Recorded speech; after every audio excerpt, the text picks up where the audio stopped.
The following is a presentation of the St. Louis Chess Club. Players from 14 nations converge in St. Louis as USChessChamps.com presents the third annual Spring Chess Classic.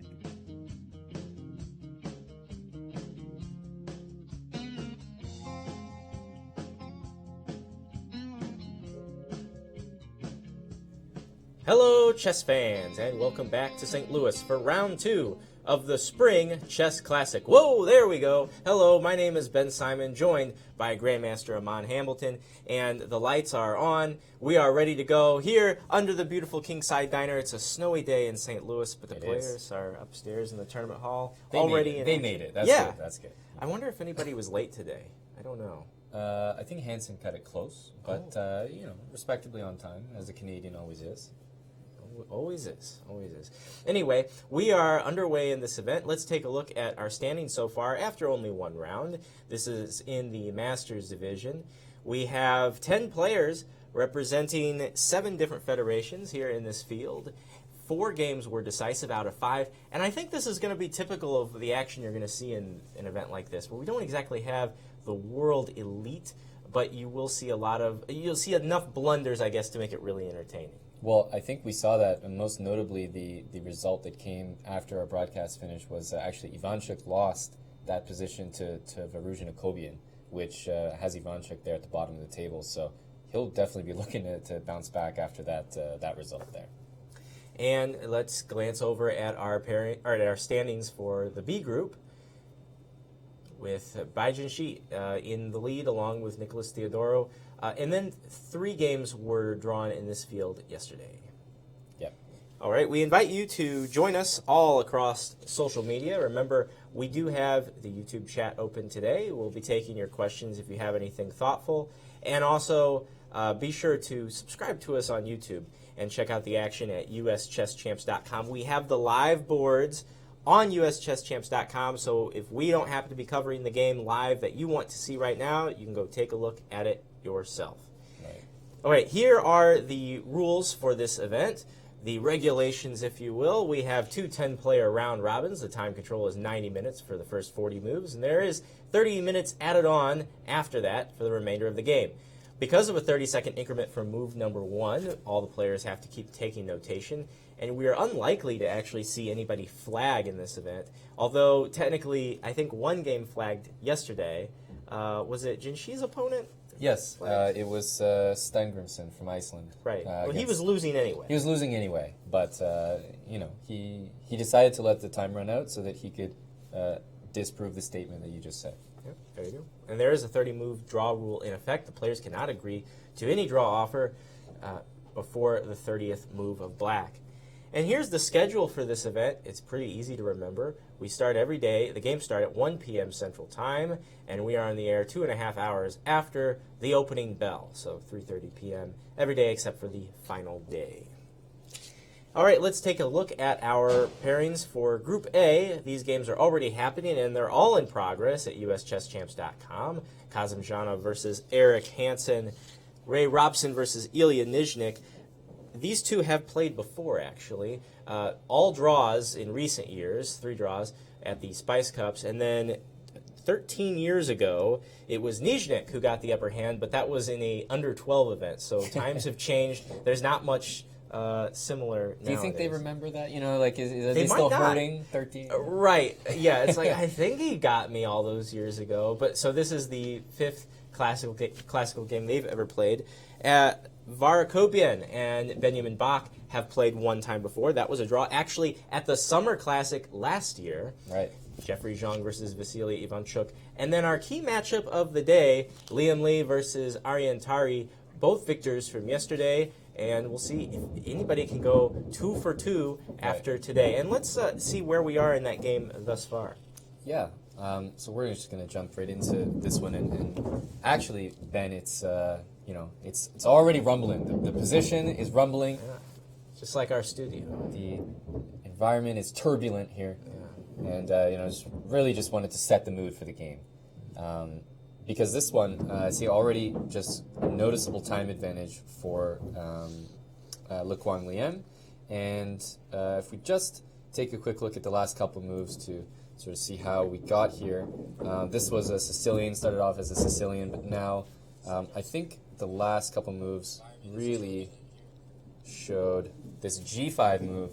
I start to get maybe a little nervous for Tari, but after e takes f4, he's saying that if white takes back, pawn takes, then maybe he would think about pawn takes here. And the question is really, in these types of positions, if that black bishop can establish itself on e5, and maybe the king gets out to g7, is white actually proving anything here? Because the bishop on g2, when the bishop goes to e5, is not going to be good.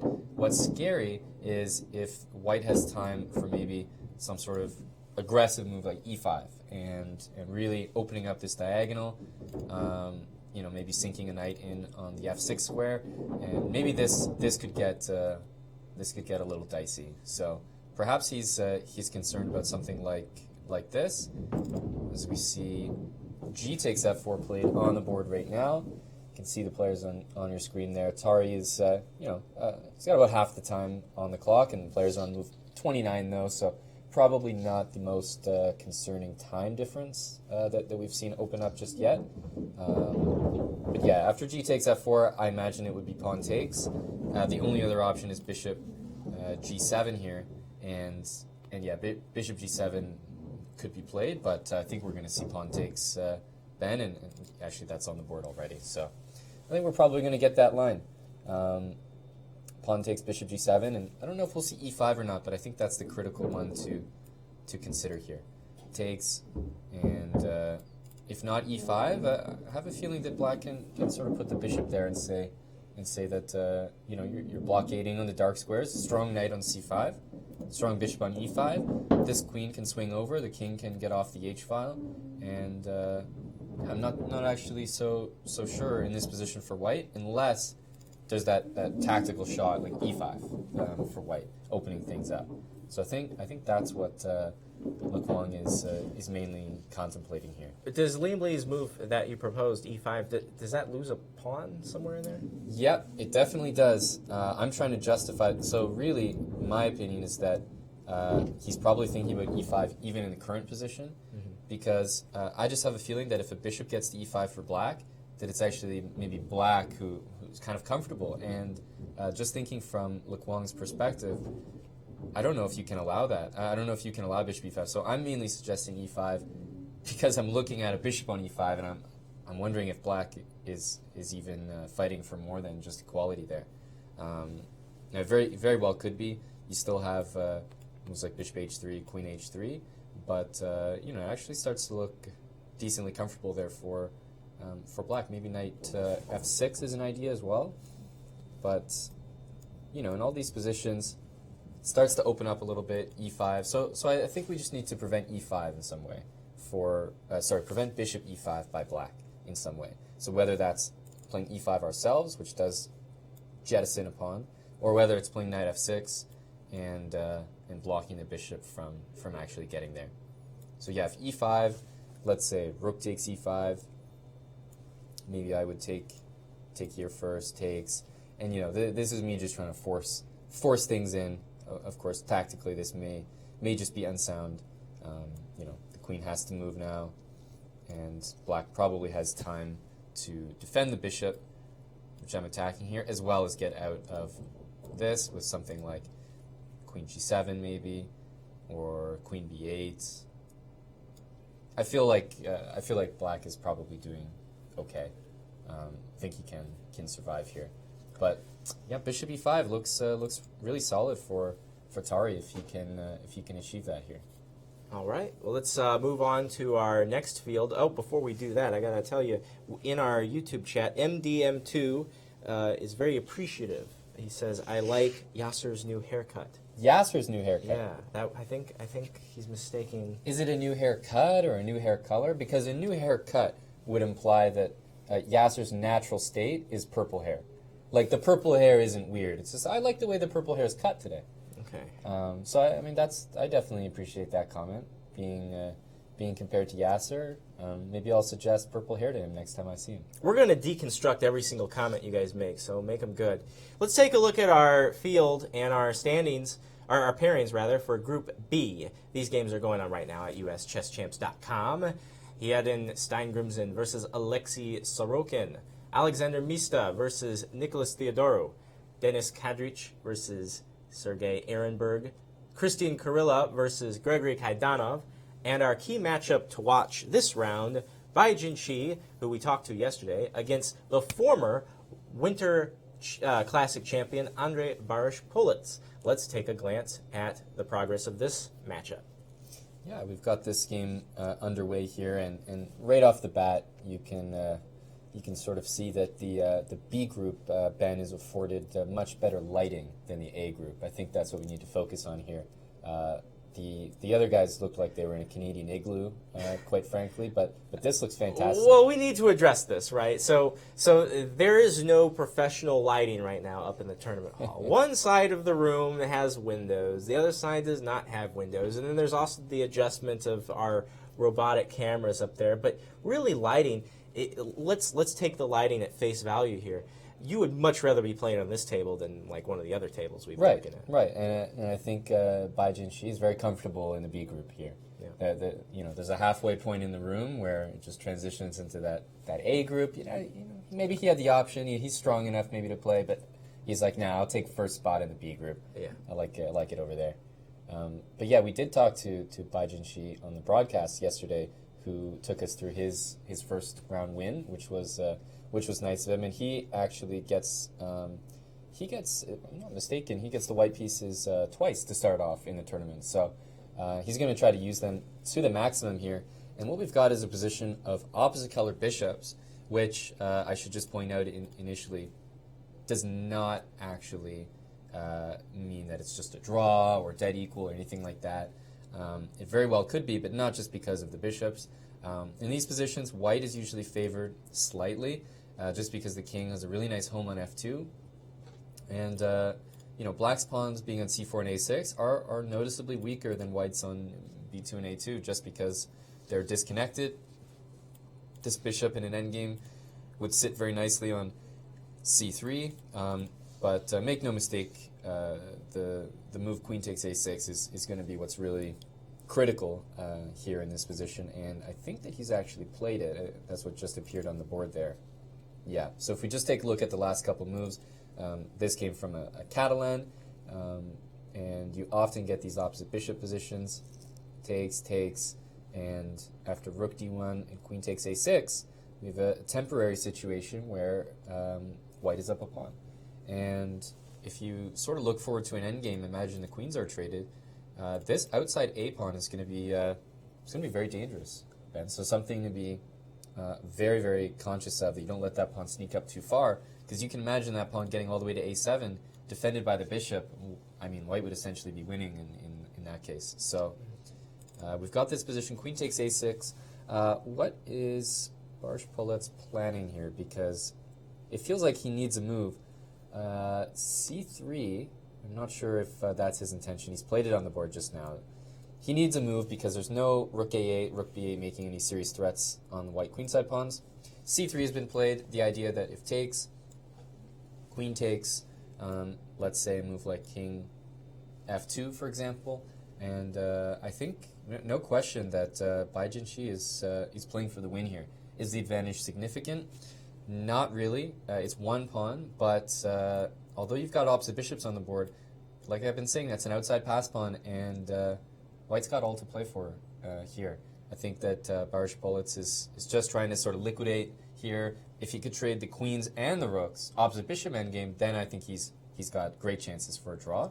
But here I think there's still a lot to play for white. That extra pawn is, it's no joke. And Bai has taken on c3. I mean, do you think that it's worth it, though, for Andre to play c3 just because it draws the connected pawns away from each other? Yeah, and also just generally, if you trade, you're going to be better off in the end game. You just liquidate, because if you have that one extra pawn, but no other pawns on the board, it would just be a draw. Mm-hmm. So the closer you get, I guess, to full liquidation would be preferred. So yeah, c3 makes total sense, but at the end of the day, you're not winning that a pawn by force, and if you're not winning it by force, you're going to have to do some suffering, some defensive work ahead for black here in this position. So really, Bai Jinshi is not going to lose the game. He has a chance to win the game, and there's not much more you can really hope for with the white pieces playing such a strong event. So I feel like he'll be relatively satisfied here. We have our first result of the day in the A group. Jeffrey Zhang and Vasily Ivanchuk have drawn.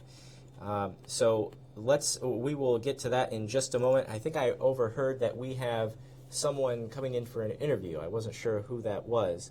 Great. But yeah, it's going to be a really fun day. Before we take a look at this and just start going around the horn, I want to take you to the prize funds if we have them. There's a lot to fight for in this tournament. Yeah, absolutely. This is St. Louis. It's chess heaven. Group A, $6,000 is your grand prize, and in Group B, not too shabby itself, $4,000 your grand prize, a total prize fund of $36K. Not too bad. Very generous prize fund, as Katerina Nemtsova would say. And it's my favorite part about it is that you leave with money no matter where you finish. Yes. So you get it's that good feeling like you're being respected, you're being paid for your work no matter what. And I think that's one of the best ways to keep the players comfortable. You don't feel like you're ever going home empty-handed, so to speak. Oh, and it looks like we have a late relay on Group B because Heden Steingrimsson has defeated his opponent, Alexei Sorokin, the FM. Oh. And we will have Steingrimsson in for an interview. So let's take a look at a game, and we'll get him in here for that talk. Okay. That's great. We'll get him in here. Always nice to get people in for the interviews. I feel like I barely got a chance to check that one as well. There's a few games. I mean, when you start the broadcast into the round, obviously there's a chance that games can simply finish before you even really get a chance to take a look at them. So that's basically what's happened here, and be nice to have him in here to take us through the game. The game on your screen right now is the game between Jeffrey Zhang and Vasily Ivanchuk, and this game was just agreed to a draw, and I have to say this is a rather interesting opening by Ivanchuk here. He plays d6 and just immediately bishop g4 and e6. Very, very, very, very interesting opening from Ivanchuk. He's just looking to trade pieces. He castles long, and I wonder if they probably repeated here with queen e4 and bishop d3. Did they? Yeah. Bishop d3, queen d5, bishop c4, queen e4, and so they just repeated moves there. But yeah, that's actually a pretty interesting opening from Ivanchuk there. Coming off a loss in the first round, d6, bishop g4. I'm not too used to this, but actually it kind of has shades of like a Scandinavian, where you castle long and there's so much pressure on the d4 pawn that, okay, if white plays c4, which is what he did in the game, d4 is not an easy pawn to maintain. I mean, you have easy moves like bishop to f6, and of course you always have bishop takes f3, taking here, and d4 is weak, so they actually agreed to a draw here, and yeah, that was the game between Jeffrey Zhang and Vasily Ivanchuk, but we're going to take a look at the game between Heden Steingrimsson and Alexei Sorokin, and we are nice enough to be joined by Steingrimsson himself. Hello. Hi. Thanks for joining the broadcast here. Congrats on the win. And yeah, we'd love it if you'd sort of take us through the game and how it developed right from the start here. Yeah, so it was an Nimso-Indian, Right. and I played this line with e3 and he castled the knight g2. Right. I guess rook e8 is fairly topical now. Yeah, I had a game actually against Grant Delius some time ago, Yes. where he also played rook e8 and actually came up with some interesting novelty. So I played a3 and bishop f8. Did you play the same way again? So what was the no, change? this knight g3 move was something different. Was it e4? No, I think I played probably g3. Right. And okay, d5. Yeah. And now I played bishop e2, which is I think is a rather rarely played Yes. move. Uh-huh. And I actually don't. I think his next move is an inaccuracy. DC4? Yeah, and Because black can play maybe, what, C5? yeah, black first? has actually many ways here. Right. It's sort of just a position. Yeah, it's just a position Right. at the end of the day. But okay, he took on c4, Yeah, and now it's important that I castle, right. because if I take back, then he's going to play c5. Yeah, And now if I take, then he takes on d1, and I want to take back with the rook. right. Yeah, absolutely. And also I cannot really allow him to change on d4, because he's going to play knight bd7 and b6 yeah, let's very say like quickly. this. And then my knight, Well, yeah, you may. yeah, we will should be a listen. bit, yeah, so that this placed on g3. So he's Right. going to play knight bd7 probably, and knight b6. Yeah. And it's probably going to be fine. Yeah, looks like an easy position. So For I black to think play. it was good to castle, and I think that's actually the reason why it was not so good to take on c4. Mm-hmm. And okay, now he already is in a little trouble, because, okay, he plays c5, which is sort of natural move. Right. But we So- see the big difference between castling, right? It's Exactly, now yeah. that same line. It's Yeah, a and lot if better. he somehow plays something more passive, then there is also always some e4, e5 in the position. Sure, like knight d7 or Yeah, something. then probably just e4. Right. And yes, okay, he plays c5. Yep. And I take on c5. And he took with bishop, and I take on c4. Right. And I think this is actually quite a pleasant position. Yep. Okay, now he played knight bd7. And okay, I played b4. If I play knight e4, then he probably takes and plays knight e5. It's an interesting move. And I think I don't have anything special here. Right. Right. And Pieces are trading. yeah, and now my tempo kind of on a3 is maybe not so relevant, because the bishop is going to retreat anyway. Right. It's okay, I played b4. And okay, I actually expected him somehow to play bishop f8, but he went bishop e7. Right. And okay, bishop b2. Again, there is always this, if I play knight e4, he can probably take and play knight e5 again. Takes Yeah. 5 like this. So I play bishop b2, and now he plays a5, which is kind of a critical move. Right. Otherwise, he is sort of accepting to be Yeah, the bishop is kind of Yeah. an issue at this point. right. So this is the sort of, yeah, or either he has to accept being worse or try this. Okay, now it's a little, now I took on a5, which kind of has some kind of pluses and minuses. Yeah, pluses and minuses. Yeah, and okay, he took with the rook, sort of, I think, normal, and knight b5. And okay, I'm not sure what the computer says, so I don't know. Yeah. So Well, me neither, so it's good. yeah, okay. We're on the same page. So knight b6, kind of rather forcing, bishop Uh-huh. d3, and bishop d7, and Yep. queen e2. And now he surprised me a bit. I thought he might, well, he can, he played knight f d5. Right. Maybe it's possible to play knight a4 first, and then knight to d5. You would go bishop. Yeah, d4 maybe. well, it's kind of different options. Maybe I can also play bishop e5, and yeah, and yeah, this is kind of maybe not so.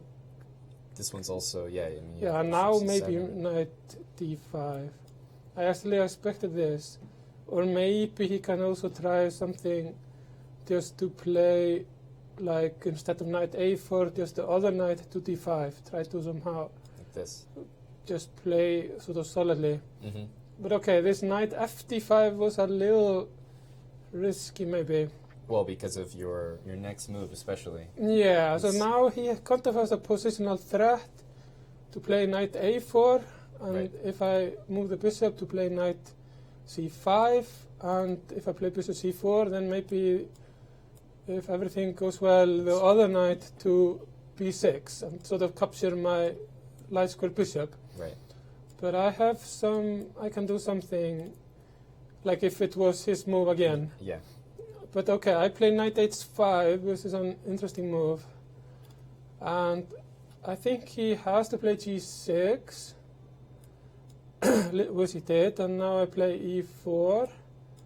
And now I actually expected knight a4. And I thought I don't have anything better than to take on d5, and knight takes b2, and queen takes b2, and he takes my knight on h5, and I take on e6. Mm-hmm.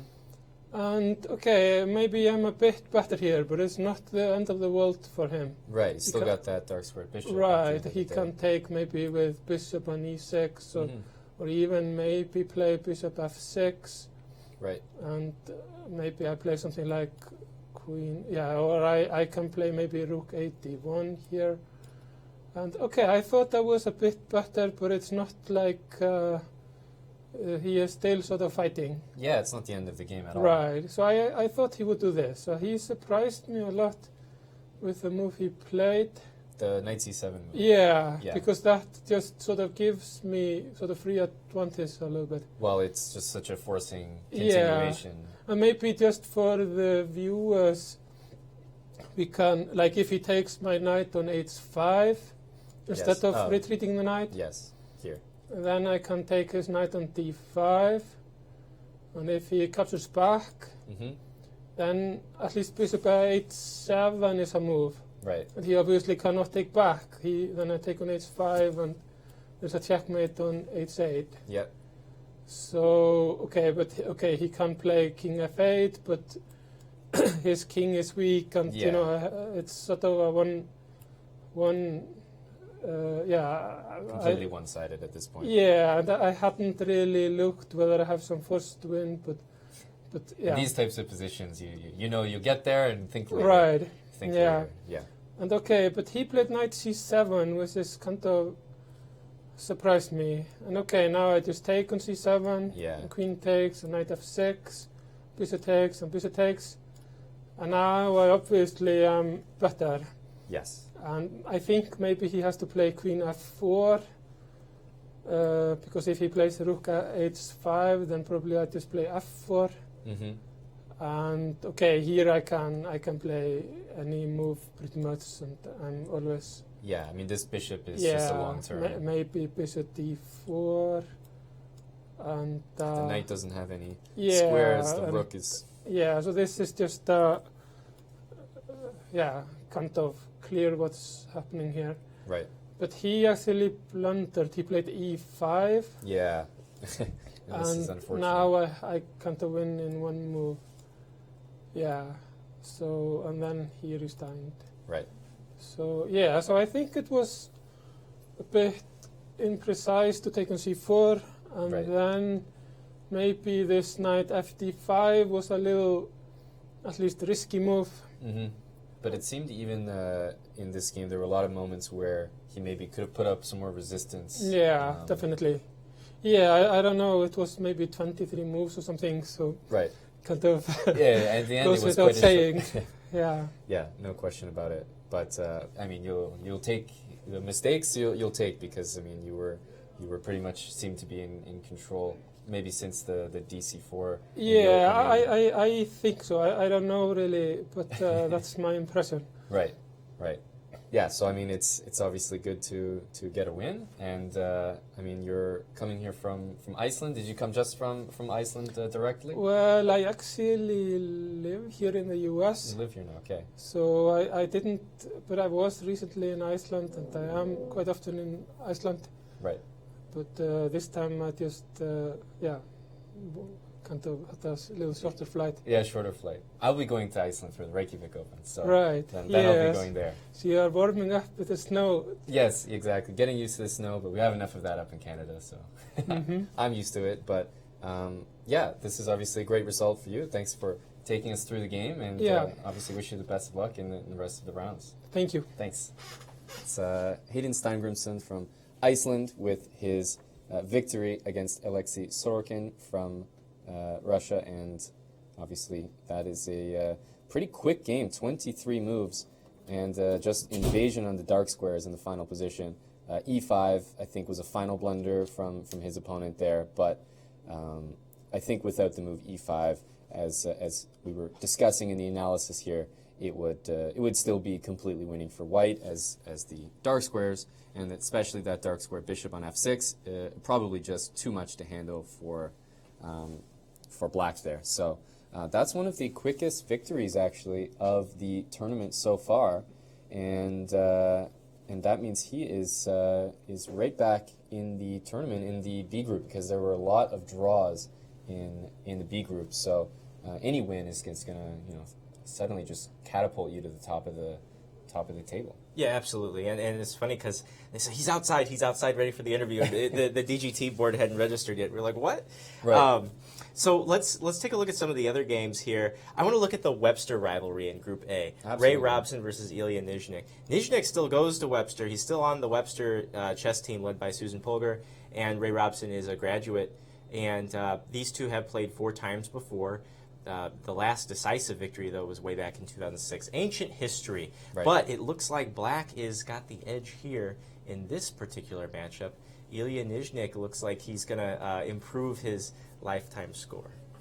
Yeah, so these guys are right into it here. And, I mean, if I'm not mistaken, that time for Ray Robson is not looking too good, already down to just over a minute.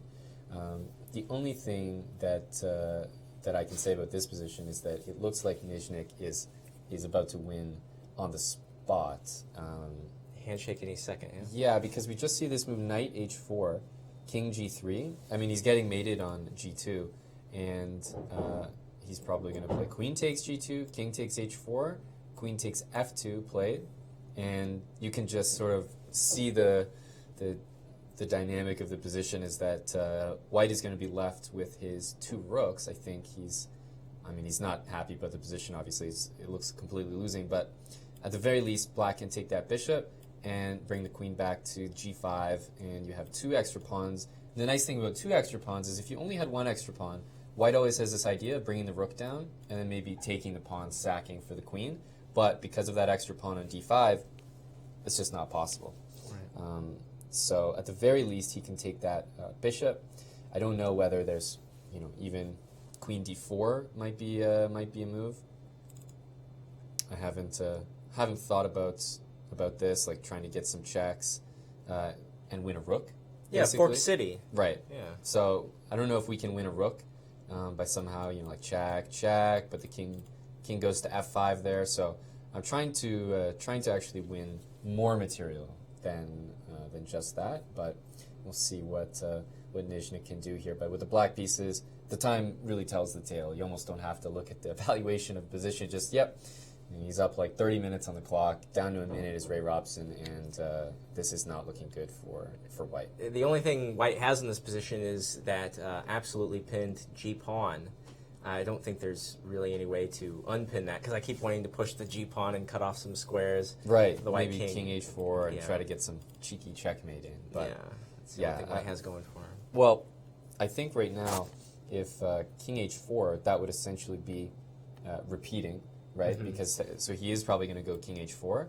And after king h4, I'm just trying to see if there's anything that he might want to do other than queen back to f2. But, I mean, queen takes d2 is the idea. And why does the king want to be on h4? Well, if I play rook e7 now with the same idea, now we've got checkmate in 1.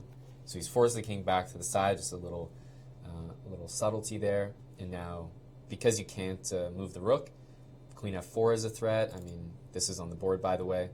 Queen f4 is game-winning threat. Queen g5 is a threat if you move the rook. Queen d4 is a threat. I mean, you just can't cover everything, Ben. This is just completely over. So it's a nice little subtlety there. If the king was still on g4 in this position, white could play rook e7 and still fight. The rooks connect and threatening g7.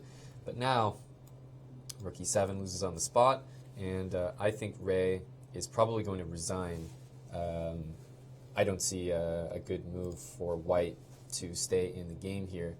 Rook to f5. Maybe that's one move. Rook Okay, so F5? it's 5 moves until time control. Do you think he'll try to Do I think he'll push out survive? 5 moves and then give it a think? Oh, he could definitely, as long as he finds a move here that doesn't lose a rook, he's going to play it. He's not going to resign just because it's queen against 2 rooks, but he'll resign if he doesn't see a move, or if he wants to play, what did he play? Rook e7? Okay. So he played rook e7, and his idea is queen f4, king to h5. Now you can imagine if this is what you're playing, you're really living on the edge here. I think there's just a forced win. Queen f4 check, king here, and I think queen g3. I think this should be a forced win because I'm threatening this, which is going to be checkmate. In order to protect that, if you go rook here, then that's a checkmate on g5. And if you move your pawn, I have a choice between checkmates here, queen f3 or queen g6. So I think that that's probably good enough here, is just queen f4 and queen g3. Maybe there's even another option, but when you see a good continuation, you don't need a second one. Right. You don't need a second one. So I think we're going to see queen g3 here by Nyzhnyk, and that should be a resignation from Robson here, as we're still looking for move 40. What did he play? d4? Play d4. I wonder why. When you see this, Ben, this is when you start to go do some introspection. Mm-hmm. What did I miss? I must have missed something. Right? This just looks like checkmate. This just looks like checkmate. But okay, again, when you got your dessert in front of you, it doesn't matter if you eat it with a fork or a knife. Mate in 2 is the same as mate in 3 in practice, But okay, completely winning. So we definitely say there's just no chance for Ray Robson there. Pretty much in Zugzwang. I mean, queen g3, a number of ways to win. So Ilia Nyzhnyk is going to win that game with the black pieces and be off to a great start in this tournament. But Ray actually won his game from yesterday against Kazimzhanov. Mm-hmm. So he's still doing just fine. It's still really anybody's tournament. There's no one's really rising above yet. Right. Nyzhnyk, though, is the incumbent World Open champion, and he wanted everybody to know that after he won the World Open. He came here at the club and he was like, "Hey, you want to talk to me? I won the World Open." We're like, "Oh, well, how about that?" That's pretty awesome. There it is. There's the handshake. There's the handshake. And Ilia Nyzhnyk playing for Ukraine, and Webster University wins against his former teammate at Webster, Ray Robson. So we'll probably be able to talk to Ilia Nyzhnyk down here in the studio. Yeah, hopefully that looks like a nice game. Definitely a big win for him. Mm-hmm. Now I want to jump over to Group B before we get Ilia, because Christian Kirilla is going down. It looks like he's in a lot of trouble in his game against Gregory Kaidanov, the U.S. Championship legend. Let's take a look at that. Whoa, we got some. There used to be a whole pawn protection layer in front of that white king. What happened, Ben? Well, times have changed. I don't see anything that resembles that anymore. Right. It used to be. Okay, here we go. Back here, move 21. That's where times were normal. Okay. Move 21. Each pawn just ate away at it. And if we kind of think about this opening, not to go through the whole game, but just kind of funny, we actually see a reverse position. And I always find these rather interesting because it's like, basically this is a Grunfeld, from the other side. So usually white has this pawn center. And I always find these reverse openings funny because it's like, well, if it's like still, kind of a tense opening, back and forth, when white plays it, how is it even playable with black? You're just down a move. You know what I mean? It's like, that always confuses me about these reversed openings, because really you're just down one move.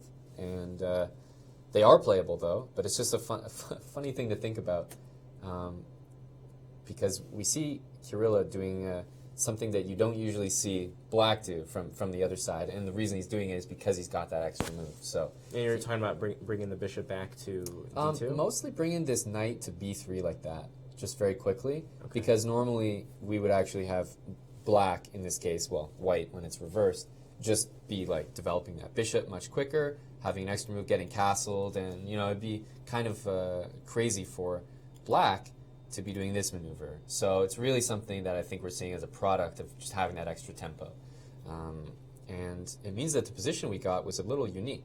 So white won the bishop pair, and then it's funny, these next two moves, you see bishop e1, bishop h3, bishop h1. So he's keeping the bishops, he's respecting the bishops, but because he's gone backwards with the pieces so much, we look at how black played the position. He just said, okay, h5, h4, and while white is trying to do stuff like rook c3, rook a3, trying to take some pawns here, black is saying, go right ahead. I'm going for the attack. And yeah, he goes and takes that a7 pawn, but now, I mean, we're looking at this position. Queen d4 has just been played. I think we just saw a move from Kaidanov there. What did he play? I mean, it shouldn't be a surprise. Yeah, knight g3. And, I mean, it's got to be over, right? I think it's just completely over. I mean, obviously, if you take here, takes king h1, there's a nice move here. I mean, you're going to find tactics, Ben, when the position looks like that. But okay, here's one of them. Rook takes e2, overworked bishop. If I take that, that's queen g2 mate. If rook g1 to cover the mate, I have queen h2 mate, and that king is stuck in the corner there. So that's one way to lose if you take that knight. But at this point, the only other moves are moving your king, right? You got to get out of this this discovered check. So he played the move king h2. So he's threatening the bishop, he's threatening the knight. That is technically a double attack, but it won't be surprising to me if a move like knight e2 is just completely winning here. If you take it, I take with check. If you go win my piece, this is not a position that I've necessarily calculated, but okay, it's not something that's going to surprise me if it's winning, right? That you're always going to find a way when the position has gone the way that it has here. So knight takes e2 looks good enough. I wonder if he's going to play that or keep thinking here, because he has maybe other ways to play. Obviously, knight f5 is a move, but knight e2 just seems so good. So I think he's just double checking here. But there are probably a lot of good moves that win. And once again, it's just a question of choosing how you want to win. The count is going down to the oldest player in either field, Gregory Kaidanov. Kirilla, I'm sure, wanted a good showing in this event because of the big news recently, of course. He was in the press. I don't know if you saw this. What was he in the press for? Not for anything bad. Not for anything bad. But he is starting the first ever Mizzou Chess Club, the Mizzou Chess Team, rather. Right. And they're going to be competing on, the grandest stage of college chess. We in recent years, we've seen so many good collegiate teams. Yes. Of course, Webster and SLU and Lindenwood in the past. And now, Columbia, Missouri, for those of you not around here, is about 2 hours west of St. Louis. So it's not St. Louis, expanding all across the state. And, this is just going to be a windfall around the Midwest. So really neat stuff. I think SLU was another sort of recent addition, semi-recent, right? With Alejandro Ramirez. Yeah. So this is another program that's going to probably establish itself as one of the top programs around here. So just another one into the cauldron. This is going to be a lot of competition. Yeah, and after college, this is the future of the U.S. chess. Right. So very exciting stuff. Unfortunate though for Kirilla today, as he looks to have a loss quite imminently. Yeah, this looks like Kirilla's going to be going down here as Kaidanov is just putting the finishing touches on this game. What other games caught your eye there, Ben? I want to stay around Group B. Right. There looks like some fireworks happening there. Yeah.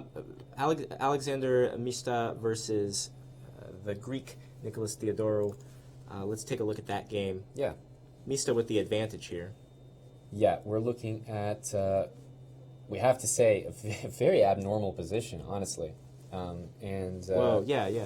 You say that Mista has the advantage, but if he finds one move, I must confess this was a statement based on the engine bar I saw, but yeah, it's not too clear, is it? Well, to most people, Mista's losing a piece, so he's losing that bishop on c1 by force, and the reason that the position remains probably even playable is because white is going to take this pawn on a5, and this a pawn, strangely enough, is actually really hard to stop. So In this position, it's white to play. Let's say king takes a5 just to look. Bishop b2 to try to save the piece. There's knight takes b2. Knight takes c3, and at the very, very least, we could sacrifice the knight for the pawn and survive here. But I imagine that black is actually winning this because of something like maybe knight d5, and later we'll put the knight on b6. So you let this pawn go all the way here, you put the knight there, and then you bring your king over and take that pawn. So actually black has probably just winning in this position. So that's why white is not playing bishop b2. But if you can't play bishop b2, then you have to understand with the king on a light square, there's no like sneaky checks. There's no way to just throw that bishop out there and try to win a rook with a discover check. You're losing that bishop no matter what. So I imagine that we're going to have to go for some sort of either like c4 move or king takes a5. But knight d3 played. If I just go back a little bit in this game, I can show you guys how we got here, because it probably gives a little bit more perspective on why maybe this position is good for white. Because here, white's actually up 2 pawns. It just looks funny because they're both doubled. And in exchange for that, black's counterplay is he's pinning this bishop to the rook. And that was the only way that he was basically staying in the game. Otherwise, down 2 pawns should be completely winning. So we see the white king is the only piece that can move when you're stuck in a pin like that. And yeah, he's made it all the way up to a5. Knight d3, and yeah, I imagine we're going to see king a5. I mean, the actual lines, I'm not sure how they go. Takes, I don't know if we take with the knight or not. I don't like taking with the knight because then what I've done is I've actually put myself in a pin now, which is rather embarrassing. But if white's clearly won right there, isn't it? If knight takes? Yeah. Yeah, if knight takes, then I would probably just sort of bring my king up the board and just usher my pawn to a8. So that looks like an easy one. That looks completely winning. Aman, we have some news. As expected, Ilia Nyzhnyk has clinched his game against Ray Robson. Right. So I will bid you farewell for just a moment. We'll get our guest, Ilia Nyzhnyk, in the studio. Awesome. It'd be good to go over that game with Ilia here, as that's a big result for him. And yeah, like you were saying, Ben, taking a point off Ray Robson, who's played on the Olympic team previously, and is definitely very, very strong player. But almost everyone is in this field, so it's crazy. No easy points from anybody. Everybody over a 2600 rating in Group A. So we are going to get him set up in here in just a second. But yeah, in this game, I think what was the move played? It was actually king a6, and his idea is bringing the king into b7, looking to take that pawn. And once he does that, I mean, it's actually Nicholas, despite probably winning a piece here, who probably going to be going down. His time is ticking down. He's got just over a minute, and it's just very, very hard to defend a position like this. What's going to be so annoying is, let's imagine king e6 gets played in order to meet king b7 with king d6, because he wants to defend this pawn. He's going to be running into bishop f4 check, which is something I alluded to earlier, the idea of this discovered check to win the rook. So if we imagine that doesn't happen, then here, if we take this this bishop, we can take on c7, and white is actually going to be queening that pawn, it looks like. So yeah, that's what it looks like in this game. But for now, let's jump to the game that Ilia Nyzhnyk played against Ray Robson, and we're nice enough to have him joining us in the studio. Ilya, hi there. Welcome to the broadcast. Thanks. And obviously, congrats on the win today. Thank you very much. Slightly unexpected result, I would say. Unexpected, yeah. Huh? Yeah, we. I mean, you and Ray have played quite a bit, I guess. Right. And from what we were seeing was a lot of draws. A lot Correct. of draws between you two. So correct. that's almost the expected result. But, yeah, that's what I expected for today too. But the game, I mean, after the kind of a boring start and opening, the game got really excited. Right. Yeah. So About that's what we felt as well. So I mean, we can start at the beginning, but maybe just take us to the interesting parts of the game. Mm-hmm. Sure. So I believe the game got really interesting when I played f6, move number 12. Right. So here, this position, I mean, I wasn't really very well prepared for this game because Ray usually doesn't play this line of Petrov. Right. But this position is just a full symmetry, so it wasn't really that exciting to play. But after knight d2, bishop f5, I was pretty confident that my position is good. Should be okay. So so I just tried a bunch of pieces, and I don't see any reason why I should be worse here. Right. Unless so here's the moment. F6. After I played f6, I actually didn't realize that Ray has these ideas of playing queen b3 or queen b5, right, sacrificing his piece, and then I realized that he plays that. If I take a piece, then he can take on b7. My rook all of a sudden is stuck on a8. Right. So. Were you expecting just the knight to move and then you right, realize exactly. after? Yeah, so the reason why can you go back a little bit? So the reason why I played f6 is because I was trying to develop my knight on b8, and since I believed that the ideal square for my knight would be on c6, right now playing knight c6 would give me a weak pawn if white simply takes on c6. So I didn't want this to happen, even though this position might still be all right for me. I don't want to suffer. Yeah, to make myself suffer unnecessarily. So I decided to play f6, and then to my big surprise, after thinking a long time, Ray did eventually play queen b3. But yeah, obviously if knight f3 knight c6, I think I should be actually no. Here, if knight f3 knight c6, here white has queen b5. There's queen b5. Right. So I think I should probably start with queen d7. Yeah, and then you want to. And then just knight c6, and I said that my position is perfectly fine. So coming back to the game, Ray did play queen b3, which was.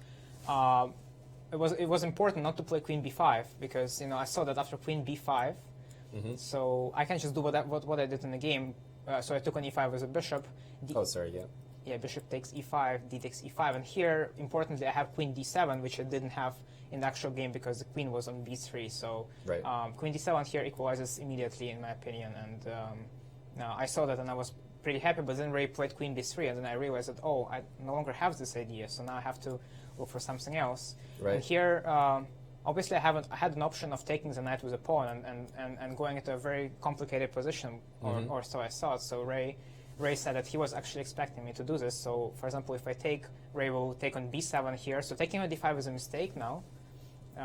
To take first on d5? Yeah, taking on d5 first is a mistake because I can just move my king h8, queen takes b7, and now my knight can actually escape to d7, protecting the rook, and everything is protected. I'm up a piece.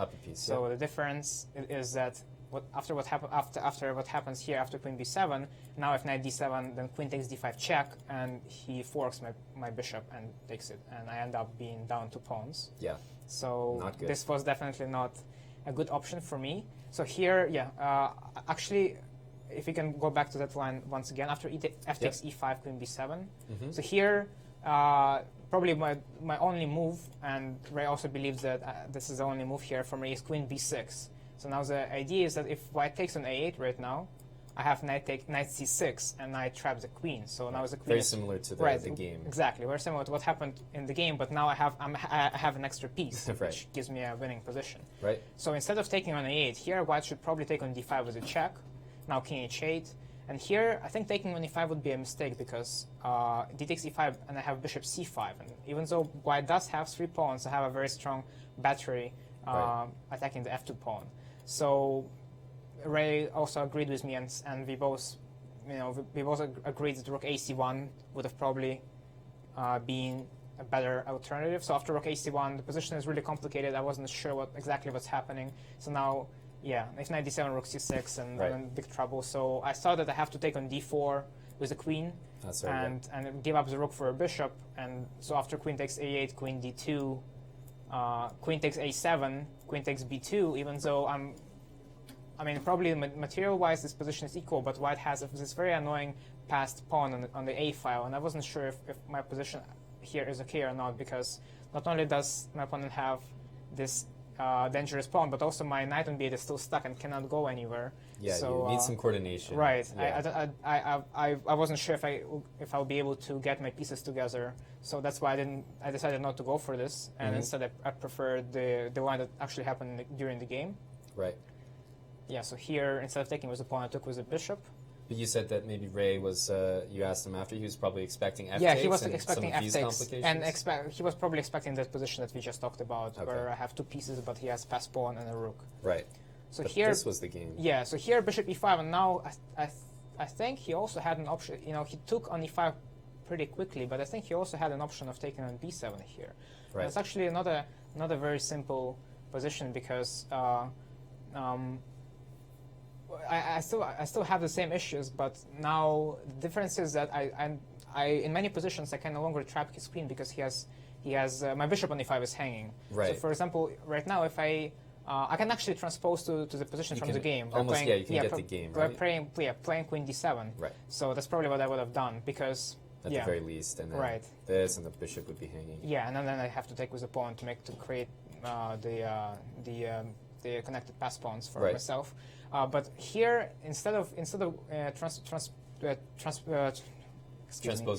to the game, right? I also calculated bishop takes h2, which I thought was an interesting alternative for me. So now king takes h2, queen d6, and then I just wanna develop my knight and with a tempo by playing knight c6, attacking the d4.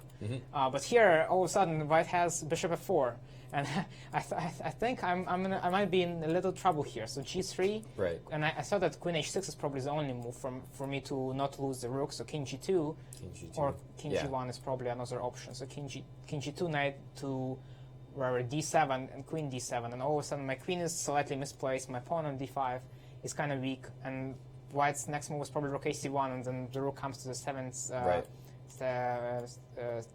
rank. Yeah, it's not so comfortable with the seventh open as well as the deep pawn a little. Exactly. Weak. So I thought that I might be worse here, and that's why I would have probably transposed to what happened in the game.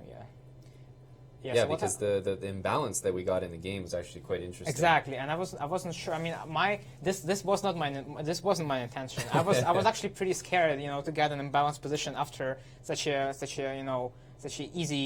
easy opening that where I saw that I'm completely fine and nothing's going to happen. But all of a sudden, position actually started getting. I think I was trying to figure out who was more comfortable, like who intended to get here. But maybe you both were just after we played before. I was like, okay, I'm super comfortable now. So I think So here, if we can go back to if we can go forward to that moment. So queen d7. So this was this was probably the critical position, honestly. And I believe that here, I think it's. I'm not gonna claim that this is equal, but I feel like if we ask the engine, it's gonna say, well, it's completely equal for both sides. But do you have a preference? I think. I mean, the thing is that after b4, I definitely 100% prefer black. Okay. Because of what happened, and Ray found himself into a big, in the big trouble for the next 20 moves. Right. But if white doesn't play b4, then I'm not so sure because white's plan is pretty clear. They want to create a pass pawn on the queen side, but probably Ray had to spend some time preparing the b4 a4 idea somehow. Even though I wasn't quite sure how white can do that. For example, white can try to start with rook f c1, and now if I play knight d4, white can move the rook over to c5 and try to double up on the c file and then play a4, b4, b5, or play a4, b4, b5 right away. Right. So. But it feels like maybe a position where it's almost easier to play with black, but maybe you have to be really precise with the rooks. Exactly. So I feel like if white does get to move their pawns and create a pass pawn on the queen side, I feel like that would be a big issue for me. So maybe it's this b4 move. Right. That's just kind of. I think that b4 was not a critical mistake, but it was a mistake definitely, after which I suddenly realized that my position is much better because I was able to create a blockade using my knight and my queen on the queen side, and white can't really move after what happened. So I immediately played knight d4 because I actually saw that b4 wasn't good. And pretty quickly you just established queen a4, and that's annoying. Yeah, actually here, I believe that Ray had a better alternative to what he did. So here he played b5, b6, and decided to just try and hold the position where he's probably slightly down on material, right? Because I have a queen and a pawn against two rooks. Yeah. Plus my knight is very well positioned. So I believe that he didn't have to give up his pawn, and I believe that he had he had this very tricky move, rook fc1. Rook fc1. Yeah. So here the point is that now if I take on a2, then suddenly he has bishop c3, and he has two threats: to take on e5 and to play rook b2. And unfortunately I cannot defend from both threats, so I'll have to probably go into position after d4, rook b2, queen a3, takes. So everything gets traded, and I believe this is probably a simple draw. Maybe I might even be the one making a draw, actually, because rook gets to the 7th rank, and gotta watch the if I can take couple pawns. Right, that can get really dangerous. So maybe this rook fc1 would have been a better option for him instead of going to a position where he knows he doesn't have any. He's fighting for a draw. If I can go back a little bit, because I wasn't actually going to go for this. So after rook fc1, so after rook fc1, I was going to go for knight a3 to move my knight to c4. Yeah, that looks comfortable. Yeah, so now, I mean, obviously now he can try for rook c8 check and then try to create some issues for me. But then my knight does get to c4, and I saw that, so yeah, as you pointed out, the rooks are separated. The a2 pawn is hanging. I'm probably going to be taking it next move, right?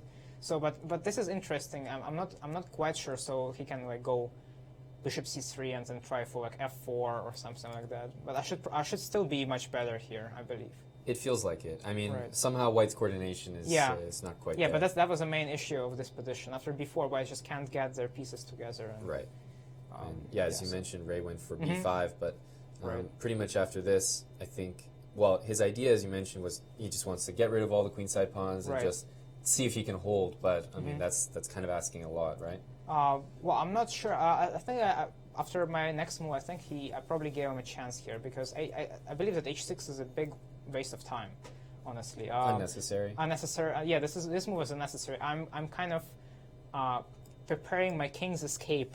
Yeah, but that's not gonna probably not gonna happen in the near future. So I think I should have probably gone for king f7 instead, because king f7, the benefits of king f7 are clear. I'm trying to bring my king closer to center. Plus, there's no checkmating ideas for White right now. So I can always play h6, but save it maybe. Right, but if I don't have to play h6 defending against the checkmating ideas, maybe I won't, because why would I play h6? So you maybe continue with king f7 and then similar how you played in the game? Right, exactly, without including h6 into the equation.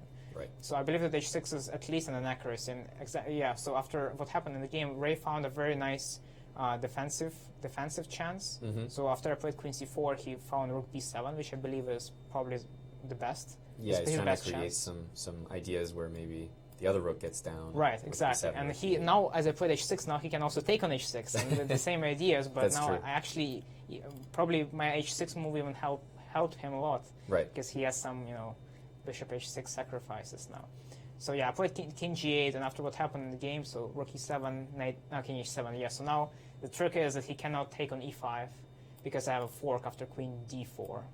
Rook to e2 and queen d3. So I keep forking, and now after I play queen d3, the knight is covering all squares, and I'm gonna take his piece. So taking was not possible, so he went. He took some time and just sort of did the same. Yeah. So he played h3, and here I think knight d4 is probably. I'm not sure. So we discussed this position after the game a little bit, and I'm not even sure that I'm winning here. So after what happened at d4, as he pointed out, this could have been this might very well be a critical mistake already. But if he can go back one move, here he had bishop e3 instead. So both Ray and I believe that this was probably the best move. Yeah, and I'm not even sure how I can make a progress here. So just the idea that like if the rook gets down here and maybe trade. Yeah, the same idea. But now the point is that the e5 pawn is hanging, because during all the previous moves it wasn't hanging because I had the fork. I had a fork tactic all the time, but now I don't because the bishop is protected. So maybe I can try for a knight c6. We actually didn't discuss the move we discussed after the game was e4. Yeah. But after e4, the thing is that White can even just take on d4 and place their other rook on b7, and I feel like even though I do have a pass pawn on d5, I feel like it's not going to be enough to win because the rooks are always going to be the rooks. They're always going to be annoying the g7 pawn. Yeah, that's a good point.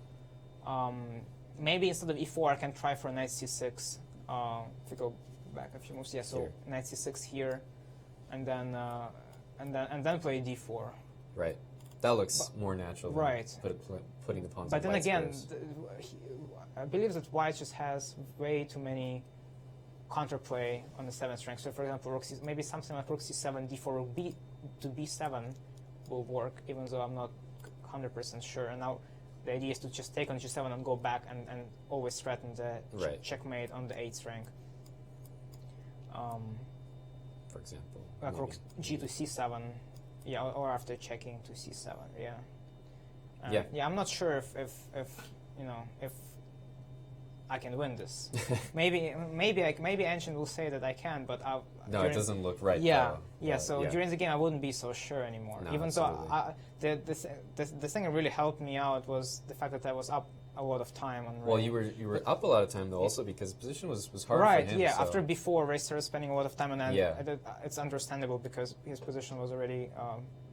At least slightly worse. Yeah, I believe. Yeah, slightly worse. And I guess this is maybe would you say the last? Not the last. I think there was one more point during the game. So here I think what happened was kind of forced. Yeah, he has to take, and here this was another interesting moment. So here I had a choice, and my choice was queen takes f2 or knight h4. Mm-hmm. So the thing is that after queen takes f2, white will most likely take on f5, and I get into this imbalanced endgame where I have a queen and a pawn versus a rook and a bishop. So as I told Ray, I wasn't even sure that in case kind of fortress. Yeah, so in case white does give up their bishop for the d pawn, I wasn't sure if white will not be able to create a fortress as a rook. So I wasn't even sure that I can win that. But Ray claims that position is indeed winning for black. So I believe 100% his endgame knowledge is much better than mine. But wouldn't you say that knight h4 was just better, or? I mean, the thing is that after this game, Ray told me that he wasn't going to give up the bishop, so he would be trying to go for some fortress using the rook and the bishop, instead of giving the bishop up. So I spent a lot of time thinking here. But eventually I did choose knight h4 because here at least I have the clear way of taking a bunch of stuff from white. So yeah, after this I thought this was very nice, and it just seemed not quite, yeah, because there's an issue. So king g4, queen g2. Yeah. King f4 would be a mistake here because after king f4 I have queen h2 check. Nice move. And then king f5, queen h3. So basically I force white to go back, but I just get an extra pawn on h3. Right. So what he did was totally fine. King h4, queen takes d2. And here obviously rook e7 lost on the spot because of Zugzwang after what happened in the game. Sure. But the tricky move here is king g3. And king g3. Yeah, so we analyzed it a little bit after the game. I'm still not sure how I win. I didn't see the forced win for myself here. Right. So the point is that now if I, let's say, check from c3, sure, white's king is going to go to f4. So king f4, and it's going to keep running to e6. So now if queen takes h3, now white's just going to take on d5. And I don't think I can win this because white's idea is very simple. Just double the rooks on the 7th rank and take on g7. And give up both rooks for the queen, and that's just a drawn pawn endgame. I mean, drawn endgame where I have the rook pawn. Right. So I wouldn't go for this for sure. So I saw that maybe I have some. Maybe I still have some tricks. For example, like queen c1. And now the trick is that if king goes to f5 still, then I do win by force by playing queen c2. That's the point. Now king e6 is impossible because I have queen c6 and I win the rook. Yeah, so king has to go back to the 4th rank, and then I have a bunch of checks from the 2nd rank, and I will eventually take the rook or the pawn, and then this should be winning. But the problem is that now if I check from the 1st rank here by playing queen c1, the king is not going to go to f5 anymore, but he's just going to go back to g3, and I didn't see how I can by force win anything. By force, exactly. So I also checked, like, let's say, this position is basically like the same. There's only difference that my queen is on c1, but that doesn't really affect. But at least you have your d pawn. Maybe right, exactly. You so keep this guy alive. I would most likely have gone for the line after queen c3, king f4, queen d4 check, king f5. So now the whole point is that I don't have a check from c2, so the king can get to e6 safely. Right. So queen f2 check, king e6. and then d4, and maybe I can win that, maybe not. So I wasn't quite sure, but definitely it's I'm also the one. true that the time pressure. Yeah, right? the time pressure was huge in Ray, so seconds, he wasn't able to find his king g3, and so the game ended right away after what happened here. It took so long. Surprisingly, I win the rook by force, whatever white does. Sure. At this point, you were just picking how you wanted to win. Right. But that's true. Like you were saying, it was like a completely symmetrical opening, and then it just blew up all of a sudden. And all of a sudden. Turned into one of the most interesting games, actually, of the round. So, obviously, coming off a win here, Ilia Nyzhnyk, congratulations. Thank and you. obviously, good luck for the rest of the rounds. I hope to see you again. Thank you very much, Aman. Thanks.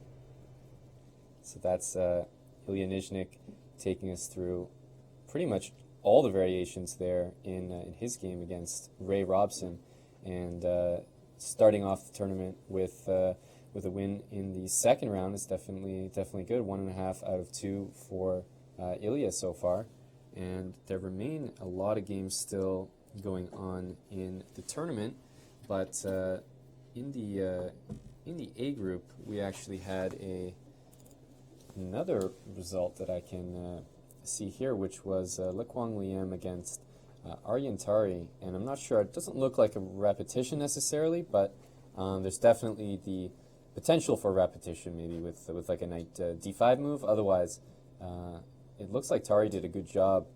Again, if that e5 tactic we were looking at earlier doesn't actually work, then I was saying I did like Tari's position. If he can establish control of the dark squares, I was saying that I did think he was doing well there. So it looks like that's what he actually managed to do, and Likwang Liam couldn't find a way through, and they actually did agree to a draw there. So Tari holds the highest rated seed in the tournament, Likwang Liam, to a draw, which with the black pieces, he'll definitely be happy with that result. Yeah, definitely. We've had some results here. One of the surprises that before we had Ilia come in, we were looking at Mista and Theodoru in Group B, and we were talking about that pin on the first rank. It didn't really go how I expected, and now the engines are saying 0, 0, 0, 0, 0 all the way through. The rooks were traded off, and we get this. Where did we leave it? We left it around here. It was actually this move, King A6, that was played. And black is ready to make a beeline for knight d6 and covering this square here. And the problem is if you waste all your time advancing that pawn, suddenly the black king is the one who's actually maybe invading over here or invading on the king side as well. So you have to be a little bit careful. What actually happened was he went and took a5, but here black actually is maintaining some control. So, for example, something like this maybe could actually just hold the position together, because you can imagine if a6 gets played, that we just play knight takes a6 and then king takes c6, and then suddenly black may actually be winning if we just run our king to the king side, because white's king is cut off on the a file here.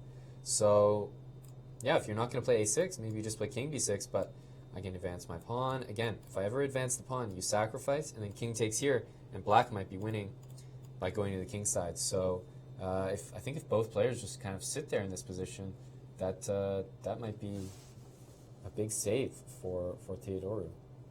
And over in Group A, Vara Kobian and Benjamin Bach, this game is pretty interesting to me. There's still a lot of material on the board, and there's a pretty strong-looking A-pawn there for Bach. And just a second ago, we saw white's rook completely committed to holding up that pawn from any progress down the board. Right. And I'm interested to see the evaluation here, what's going on. Right. I can say just offhand, this looks like a very good position for Bach. I don't even really, and I haven't counted the material yet. It's just, if I look at this position, I know that that white just can't make any progress here. At the very best for Var is going to be a draw if he can salvage it here, because this pawn on a3 is worth like almost a piece at this point, and there's no danger to black's king. This knight on e5 isn't making threats. Let's say even if we take the knights off the board, pair of rooks off the board, it's rook and bishop and 2 pawns for a queen, which is more than enough, especially when you've got that one all the way in A3. So this is actually Benjamin Bach's game to win, despite being down the queen. I'd be curious, I want to see how that queen actually disappeared from the board here, because it looks like it was intentional. Like you can tell that Bach gave up his queen to make this happen. Yeah, bishop d4, yeah, and he's comfortable here, getting that pawn to a3, and there's going to be a lot of maneuvering ahead, but I think both players are very aware that it's most definitely black playing for the win. What's on top right now, Ben, is maybe something like knight b4, hitting the rook, hitting a2, and just trying to get that pawn one step further. And let's say in the worst case that you give away, let's say, rook for this pawn and this knight. Then what's left is basically 2 rooks and a pawn for the queen, and a lot of pressure on f2. So it's just, I think it's completely in black's favor here, and dare I say, maybe winning. I don't know if it's necessarily by force, but I have a strong feeling that this position is winning for black. You think this grind could go on for quite a while? It kind of depends. As I can see here, both players did just hit that time control mark, so move 40 has been hit, but yeah, I think this could very well go on for a while, but VAR is going to have not a very favorable defensive task up ahead.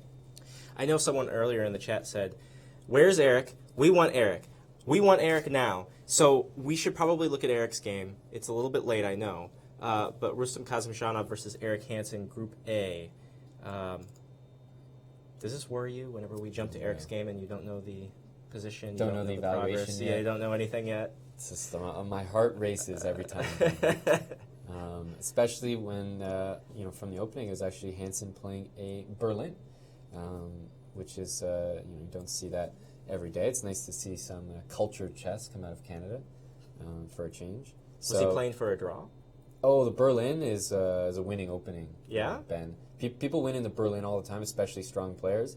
So why does it have such a bad rap then? Well, because it's kind of like if you try to beat it, you lose. So it's just so annoying. And otherwise, if you want to draw, Berlin players are like, okay, I mean, what are you proving? Okay. What are you proving? So it's just one of those annoying openings. So solid, when it's like one of the best by the books and by test, it's very, very frustrating. So yeah, going forward in this game, it looks like Kazimzhanov won a pawn, but it's ever so temporary, and it is an H-pawn. So the players have also hit move 40, and we do see Kazimzhanov here going into the think tank, and he's probably deciding, because there's a few things here, Ben. If that bishop takes the knight, for example, you have to wonder, is that rook endgame actually winning? He's got to think about that, whether he wants to try to avoid that at all costs. Also, the knight is pinned to that pawn on b2. So it's not so easy to try to generate winning chances, because the rook is tied to the knight, and the knight is tied to the pawn on b2. And what's black playing next? It's rook d8 is a big threat. So it's actually a really, really tricky position. I think this one is extremely close to just equality, if not complete equality. So I wouldn't be fooled completely by like, oh, extra pawn for white, maybe he's totally playing for the win. I think black is probably holding this, especially now that I see they've hit time control. I feel like black has good chances to make a draw here, very good chances. You mentioned an option for Eric being bishop takes the knight. Wouldn't that be a devastating choice for Eric? Well, I don't think it would be devastating, because I always have this feeling that the rook end games are, at the very least, you always have a chance to draw rook end games, even down a pawn. But the reason I would say it's devastating is only because I see much better options in the sense that this knight is just pinned. I don't think we have to do this, but let's say that the position were much different and these pawns were on a2 and b3, where maybe they're not under attack. Then I might be concerned about some type of positions where white keeps the knight on the board and suddenly just more pieces on the board, more chances to win. But in this case, I agree with you. I wouldn't take that knight. I'd focus on moves like rook h8, just hitting the pawn. If king g2, rook back to g8 check. Try to force that king to the side of the board. If the king goes back to f3, just shuffle rook h8, rook g8. You also have rook d8 here, hitting the knight, pinning it. I think no matter what, it is just a draw. I don't think Kazimzhanov has enough to win this position here, Ben. In our YouTube chat, Paul Google says, the Berlin, a fighting opening, LOL. He says, if you are fighting for a draw with the Berlin, you are doing it wrong. You just draw. You just draw. Sounds like he agrees. It sounds like he is an experienced Berlin player, you know, and I'm telling you, Ben, this is one of the most annoying openings in chess. It's so solid, but you can win games with it as well. It's like when you get annoyed with it and you're like, man, this guy's just playing for a draw. Then you try to beat him, nope, you lose. And that's what happens. I don't think we've mentioned earlier that Denis Kedrich and Sergei Ehrenberg drew their game. Oh, I understand we have a result. Eric Hansen and Rustem have ended their game. Is that yes? Yeah. Indeed. And this is a draw. That makes total sense. I mean, like I was saying, in this position, there's simply moves like Rook H8 and Rook G8 back, and like you go defend, and then I check you. Are you really going to put your king all the way on the side of the board just to defend that? No, because, I mean, there's Rook D8 winning a piece. So really, with the knight pinned to a pawn here, this H pawn is meaningless, and black has so much counterplay with Rook H8, Rook D8, Rook G8 check. I honestly think it's just a dead draw. So Rustam looked like he hit move 40. He spent time thinking. He was like, is there anything here? Is there anything here? Decided no. Dead draw, and Eric draws Kazimdzhanov. And that's probably a bigger result for Kazimdzhanov because he lost his first round game. Now a draw with the white pieces here, so he's off to a bit of a rough start in this tournament so far. Same results thus far for Eric as well. Yes. A loss in the first round and then a draw in the second. Mista and Theodoru have drawn in Group B. We now know that Group B is completely finished up. Right. And there is just one game going in the entire field, and it is Akobian and Bach. I need to ask you, though, as far as Eric's attitude goes, I know you guys stream later tonight. Is that correct? Both of you will be streaming? Yeah, we'll probably, after his game, after we're free, then we'll probably find time for a little subscriber Sunday stream, where people that support our channel, we like to log on, play some games against them. But yeah, we'll probably both be streaming. I know that everybody out there who's watching probably knows, but if they don't know, where can they catch you? Yeah, twitch.tv/chessbras. So over on the Twitch platform for live streaming, and we have a channel there, and we try to stream pretty much every day, but obviously that's getting harder as we both cut commitments here in St. Louis. But we still like to do it when it fits our schedule here. So we're probably going to find time to beat up on some subscribers later on. And it's like no holds barred, right? Like it's good time. Absolutely. No, it's a lot of fun, and I think it's actually going right now. We're just gonna catch up and do our part later. So we got some henchmen that are taking care of people right now, but we'll be in to finish off. Well, that's going to be very exciting to watch. I'm sure everybody out there will be joining Chess Bras on Twitch.tv. Okay, well, shall we take a gander before we wrap things up at Akobian Bach? Group A. Oh, that was the one. Okay, so we were just on this game. I don't think anything's changed. Yeah? No, that was the move that was played last, and essentially my verdict on this is also visible on the clock. As you can see, VAR is, Benjamin's not even at the board, right? He's played knight d5. He knows it's a good move. That was move 40. Both players hit move 40, but VAR is actually almost halfway through his new time. And he just can't find a move here. I think knight b4 is an incredibly serious move. a2 is coming. Make no mistake, this is, it might take a while just for conversion's sake, but I think the simplicity of this for Bach is off the charts. Like, you have these two rooks that are saying that there's no issues for your own king, and it's just almost any trade of pieces is also beneficial for black, because even liquidating, if white just has a queen and black has, like, let's say a bishop, a rook, and this pawn down here, is completely winning for black as well. So I don't see any way that white can complicate things. There's no counterplay. It's just, can Bach convert it properly? And VAR has played queen a4. Queen a4. Stacking up on that pawn. Does it do anything, though? Well, one idea of queen a4 is, let's say that the move that I was mentioning, knight b4 happens, he's trying to play a2. He might consider a move like rook takes here, rook takes taking here, with the idea that, if you take my knight, I might take here. But again, make no mistake, this position, by just bringing the rooks down here, taking this pawn is also winning. So there's just, even in the best case scenario, I just can't see VAR pulling this off.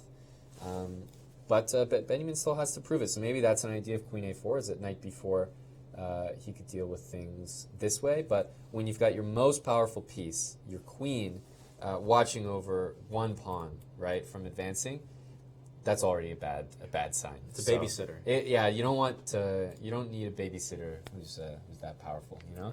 Get a nice high school kid. Give him a salary. Even you don't want a bishop babysitting. No. And it's just a big pawn. Right. The value is completely worthless. So this looks like Benjamin should win, and what would that mean for the standings? Benjamin came off a loss last round to Lei Kwang Lian, right. And Var beat Ivanchuk last round. So actually, kind of everyone topsy turvy. Ray lost after winning in round 1. So. I don't think there's anyone.